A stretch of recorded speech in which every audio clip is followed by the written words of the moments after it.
ರಾಜಕೀಯವಾಗಿ ಸಾಕಷ್ಟು ಏಳು ಬೀಳು ಪೈಪೋಟಿಗಳ ನಡುವೆಯೂ ಕೂಡ ಮಾಜಿ ಸಿಎಂ ಎಚ್.ಡಿ. ಕುಮಾರಸ್ವಾಮಿ ಮಂಡ್ಯ ಲೋಕಸಭಾ ಕ್ಷೇತ್ರದಿಂದ ಮೈತ್ರಿ ಅಭ್ಯರ್ಥಿಯಾಗಿ ನಿಂತು ಗೆದ್ದು ಪ್ರಧಾನಿ ನರೇಂದ್ರ ಮೋದಿ ಅವರ ಸಂಪುಟದಲ್ಲಿ ಕೇಂದ್ರ ಸಚಿವರಾಗಿ ಪ್ರಮಾಣ ವಚನವನ್ನ ಸ್ವೀಕರಿಸಿದ್ದಾರೆ. ಕರ್ನಾಟಕದ ಮಂಡ್ಯದಿಂದ ಗೆದ್ದು ಸಂಸತ್ ಪ್ರವೇಶಿಸಿರುವಂತಹ ಮಾಜಿ ಸಿಎಂ ಕುಮಾರಸ್ವಾಮಿ ಕೇಂದ್ರ ಸಚಿವರಾಗಿ ಪ್ರಮಾಣ ವಚನವನ್ನ ಸ್ವೀಕರಿಸಿದ್ದಾರೆ.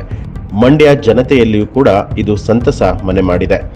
ಮಾಜಿ ಸಿಎಂ ಎಸ್.ಎಂ. ಕೃಷ್ಣ ಅಂಬರೀಶ್ ಬಳಿಕ ಮಂಡ್ಯ ಕ್ಷೇತ್ರದಿಂದ ಗೆದ್ದು ಕೇಂದ್ರದಲ್ಲಿ ಮಂತ್ರಿ ಸ್ಥಾನ ಗಿಟ್ಟಿಸಿಕೊಳ್ಳುವ ಮೂಲಕ ಕಾಂಗ್ರೆಸ್ ನಾಯಕರಿಗೆ ಕುಮಾರಸ್ವಾಮಿ ಕೌಂಟರ್ ಕೊಟ್ಟಿದ್ದಾರೆ.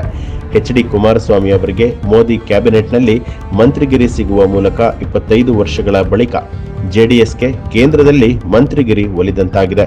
1996-97ರಲ್ಲಿ ದೇವೇಗೌಡರು ಪ್ರಧಾನಿಯಾಗಿದ್ದರು. ಈ ವೇಳೆ ಕೆಲ ಕಾಲ ಗೃಹ ಖಾತೆಯನ್ನ ತಮ್ಮ ಬಳಿಯಲ್ಲೇ ಇಟ್ಕೊಂಡಿದ್ರು. ಅಲ್ಲದೆ ಎಸ್.ಆರ್. ಬೊಮ್ಮಾಯಿ ಹಾಗೂ ಸಿಎಂ ಇಬ್ರಾಹಿಂ ಅವರಿಗೆ ಕೇಂದ್ರದಲ್ಲಿ ಮಂತ್ರಿ ಸ್ಥಾನ ಸಿಕ್ಕಿತ್ತು. ಆ ನಂತರದಲ್ಲಿ ಜೆಡಿಎಸ್ನಿಂದ ಸಂಸತ್ಗೆ ಆಯ್ಕೆಯಾಗಿದ್ದರೂ ಕೂಡ ಮಂತ್ರಿ ಸ್ಥಾನ ಯಾರಿಗೂ ಕೂಡ ಸಿಕ್ಕಿರಲಿಲ್ಲ. ಇದೀಗ ಮಾಜಿ ಸಿಎಂ ಎಚ್.ಡಿ. ಕುಮಾರಸ್ವಾಮಿ ಅವರಿಗೆ ಕ್ಯಾಬಿನೆಟ್ ದರ್ಜೆ ಸಚಿವ ಸ್ಥಾನ ಸಿಕ್ಕಿದೆ. ಇದು ರಾಜ್ಯದ ರೈತರ ಅಭಿವೃದ್ಧಿ ಮಾತ್ರ ಅಲ್ಲ, ಮಂಡ್ಯ ಭಾಗದ ಅಭಿವೃದ್ಧಿ ನಿಟ್ಟಿನಲ್ಲೂ ಕೂಡ ಸಾಕಷ್ಟು ಬದಲಾವಣೆಗೆ ಕಾರಣ ಆಗುವಂತಹ ನಿರೀಕ್ಷೆ ಇದೆ. ಇನ್ನು ಕೇಂದ್ರ ಸಚಿವರಾಗಿ ಪ್ರಮಾಣ ವಚನ ಸ್ವೀಕರಿಸಿರುವಂತಹ ಮಾಜಿ ಸಿಎಂ ಕುಮಾರಸ್ವಾಮಿ ಅವರು ಕೃಷಿ ಖಾತೆಯ ಬಗ್ಗೆ ಒಲವನ್ನ ಹೊಂದಿದ್ದಾರೆ. ಅಲ್ಲದೆ ಸಕ್ಕರೆ ಖಾತೆಯು ಉತ್ತಮ ಖಾತೆ ಅಂತ ಹೇಳಿದ್ದಾರೆ. ಆದರೆ ಕುಮಾರಸ್ವಾಮಿ ಅವರಿಗೆ ಯಾವ ಖಾತೆ ಸಿಗಲಿದೆ ಅನ್ನುವಂಥದ್ದು ಇನ್ನೂ ಕೂಡ ತೀರ್ಮಾನ ಆಗಿಲ್ಲ. ಒಂದು ವೇಳೆ ಕೃಷಿ, ಸಕ್ಕರೆ ಅಥವಾ ನೀರಾವರಿ ಖಾತೆ ಕುಮಾರಸ್ವಾಮಿ ಅವರಿಗೆ ಲಭ್ಯವಾದಲ್ಲಿ ರಾಜ್ಯದಲ್ಲಿನ ಕಾವೇರಿ ನೀರಿನ ಸಮಸ್ಯೆ, ಕುಡಿಯುವ ನೀರಿನ ಸಮಸ್ಯೆಗೆ ಶಾಶ್ವತ ಪರಿಹಾರ ದೊರಕುವಂತಹ ಸಾಧ್ಯತೆ ಇದೆ.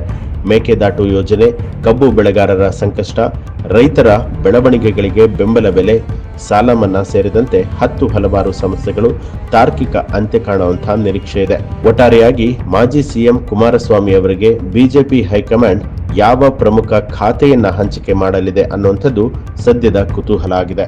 Swear in the name of God that I will bear true faith and allegiance to the Constitution of India as by law established, that I will uphold the sovereignty and integrity of India.